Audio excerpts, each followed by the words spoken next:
My theme is the Christmas Day plot, Umar Farouk Abdul-Muttalib's attempt to bomb the Northwest flight landing in Detroit on Christmas Day.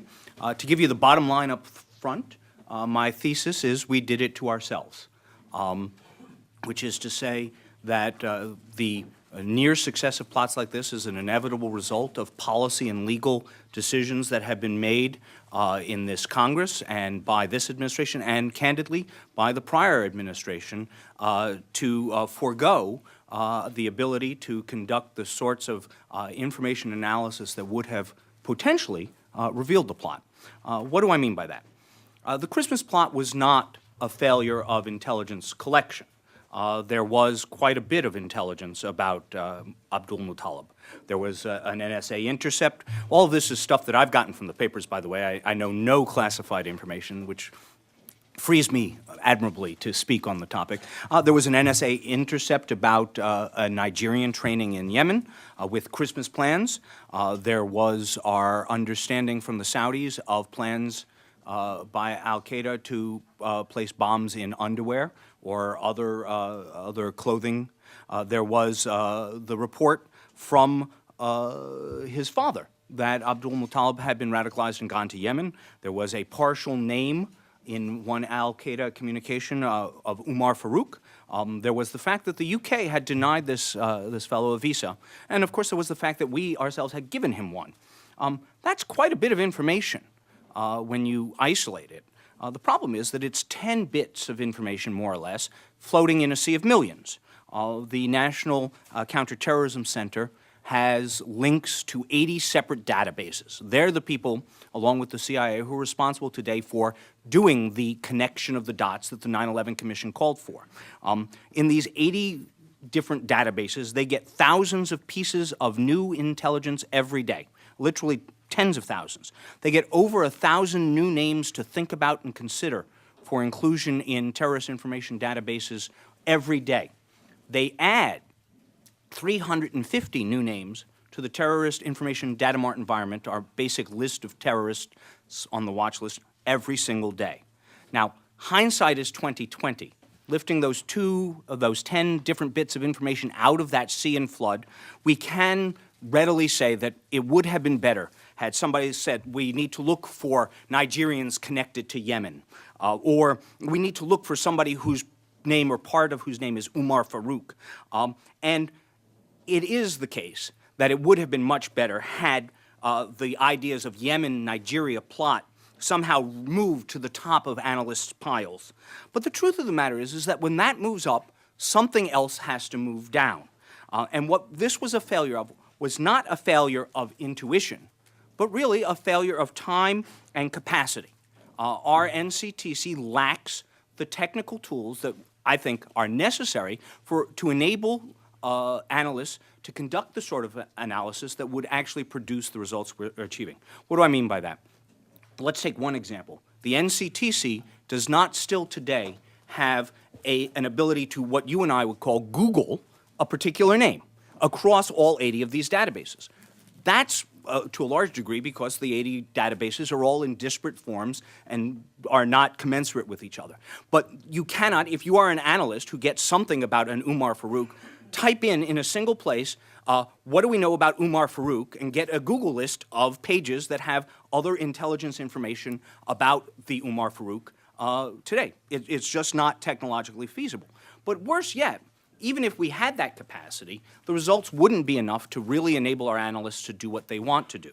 If you typed in Umar Farouk, or if you picked perhaps a slightly more common name like Omar Mohammed, you would literally get thousands, if not tens of thousands, if not hundreds of thousands of pages, different bits of little intelligence information about Umar Farouk or Omar Mohammed or whatever is the name that you're interested in. What we need and what we lack are better automated analytical tools that will allow that kind of analysis to go on in the background at a computer automated artificial intelligence level. What do I mean by that? For example, we don't have something called persistent queries. You make a question, do we know anything about Umar Farouk? And it comes back, no, we don't know anything. Okay, that's great. That's the end of it today. What we need to develop are systems where that query, that question, resides permanently as a question in the database so that it is itself a piece of intelligence. So, for example, when the NSA gets an intercept with the name Umar Farouk and says, do we know anything about Umar Farouk, that resides permanently, and even if the answer is nothing right now, when 6 weeks later a State Department intel report comes in and says somebody named Abdul Muttalib has come into the Nigerian embassy and provided us with information about his son, Umar Farouk Abdul Muttalib, who he thinks has gone to Yemen and been radicalized. Those two pieces of information, the query from 2 weeks ago or 4 weeks ago, and the new intelligence piece of information from today, link up together. That's what we call in the analysis systems persistent data queries. We don't do that right now. We don't tag data so that information can be corrected. One of the things that happened in this instance was that there's been at least one public suggestion that initially the name was misunderstood or mistyped so that it wasn't Umar Farouk but a different name. And then the correction came out, 2 days later, and it never caught up.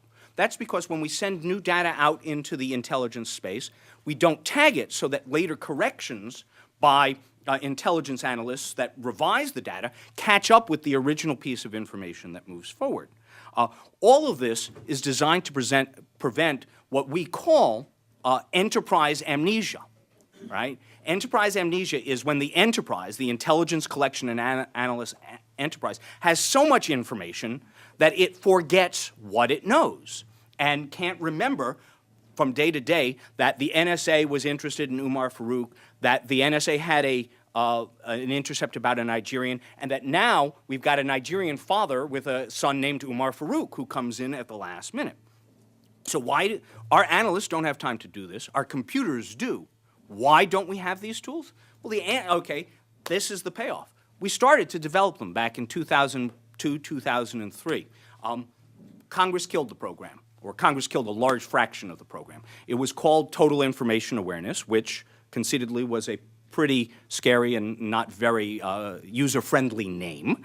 But the idea that was being developed in DARPA was to develop a whole host and suite of these tools, persistent data queries, visualization tools to allow analysts to see the data. Instead of just having lots of little pages that come back on a Google page, allow them to see pictures of connections of the data, things of that sort.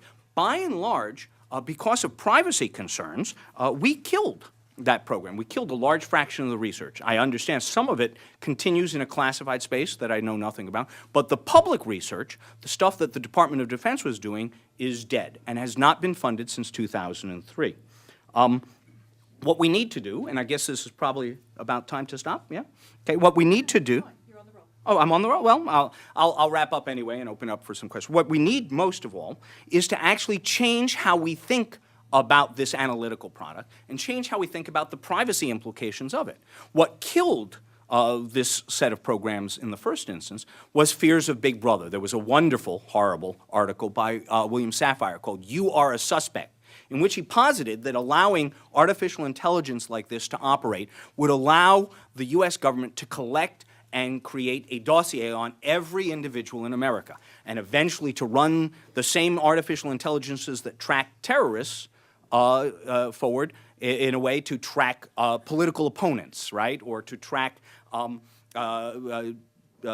deadbeat dads or whatever. I suppose, in theory, that's right. The tools themselves are neutral as to the subject matter to which you push them. But the right answer is not prohibition, as we've done here in this space. The right answer, of course, is regulation, oversight, training, and effective response when there are errors, audit, if you will. To take a very prosaic example, we do not say that because some policemen accidentally shoot the wrong person, or that some policemen even go further and misuse their weapons and shoot a friend with whom they have an argument in a criminal violation. We do not say because of that that we should forego giving guns to police officers. Instead, we say that we want to train them, we want to pick them carefully, we want to have internal affairs bureaus when they misuse their weapons, and if need be, we want to fire them and criminally prosecute them for the abuse, right? Why do we do that? Because we've come to the conclusion that arming the police has a greater benefit for us that is, the prevention of general crime within society, than we fear the costs of the occasional instances of misuse. The same ought to be true in the intelligence space, in the analytical space. We can acknowledge that there is a possibility of misuse and abuse down the road. Anybody who knows some of the history of the intelligence community can't say that that never happens, right? But instead of saying, but this is a technique and a technology we will no longer buy for ourselves, we say, no, we need to conduct oversight and audits of the programs that are put into place, and when there are abuses, punish them severely.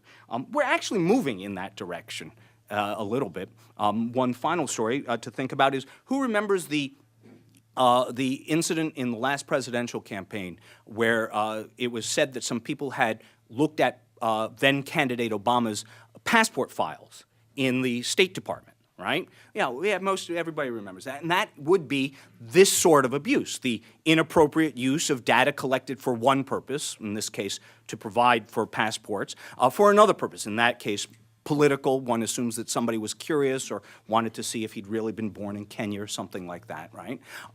But what the story that nobody gets out of that is we have the tools now, the audit tools. The 3 contractors who did that were discovered within days, punished, fired, lost their jobs. Exactly appropriate.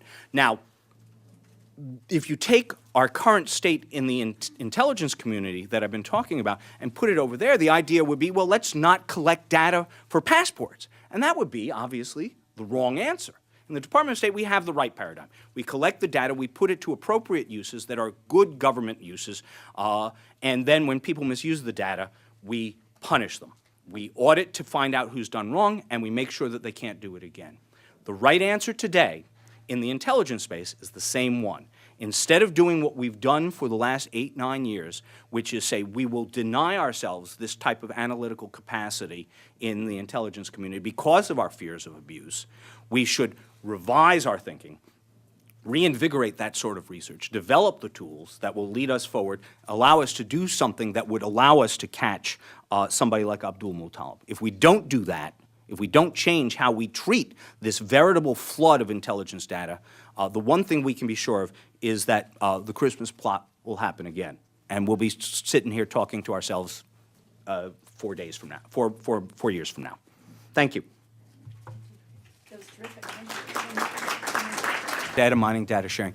That's a great question, and the answer, unfortunately, is that as concerned as we are and have been about privacy, and given the sets of tools that we've denied ourselves, we remain nonetheless more aggressive than almost any other mature Western democracy, to the great misfortune of the West's efforts to protect itself against terrorism. One example that is very recent that springs immediately to mind, we have since 2001 had a program for analyzing the flow of finances around the world, with the idea of tracking terrorist financing. The company that is the collector of that is a company called SWIFT, which is an acronym for a French word, that's Société Internationale Financière, I don't know. And under a set of agreements with the European Union, our Treasury Department has been routinely monitoring and data mining, if you will, those finance flows using data provided by SWIFT, which is headquartered in Belgium. The European Parliament, just 2 weeks ago, rejected that treaty on privacy grounds, so that today, as we speak, obviously the Treasury Department is working very hard to try and revive the agreement and find new ways of doing it. But as we speak right now, it is fair to say that Europe is a terrorist financial safe haven, where you can transfer monies through the banking systems, secure in the knowledge that those transfers will not be subject to the same sorts of scrutiny that they were subject to just 3 months ago. That is but one example, probably the most extreme example, to be fair, but just one example of how heightened senses of privacy and civil liberties concerns in Europe tend very much to lean towards the prohibition model instead of the oversight and regulation model. Congress did actually create an independent agency who would be principally charged with the oversight of these sorts of activities. It's called the Privacy and Civil Liberties Oversight Board. It was created in the it was originally created by executive order by President Bush in 2004, and it was statutorily mandated in the 9/11 Commission's Recommendations Act of 2007. Since 2007, that is through both the last years of the Bush administration and the first years of the Obama administration, that board has never been filled. And so one way of addressing some of the privacy and civil liberties concerns would be to actually appoint people who would stand in that stead and be responsible for that sort of oversight. With that in place, I would think it would be an appropriate step to then say, okay, we've now got the watchdogs in place. We can now release the funding, resume the research that we know or we think we know would help us with the Abdul-Muttalib type cases and move forward. Politically, I would think that you would put the watchdog in place first before trying to do the funding just for atmospherics. So one good thing for somebody to do is ask the president, this president, since we can't ask the last one anymore, why he hasn't filled that board.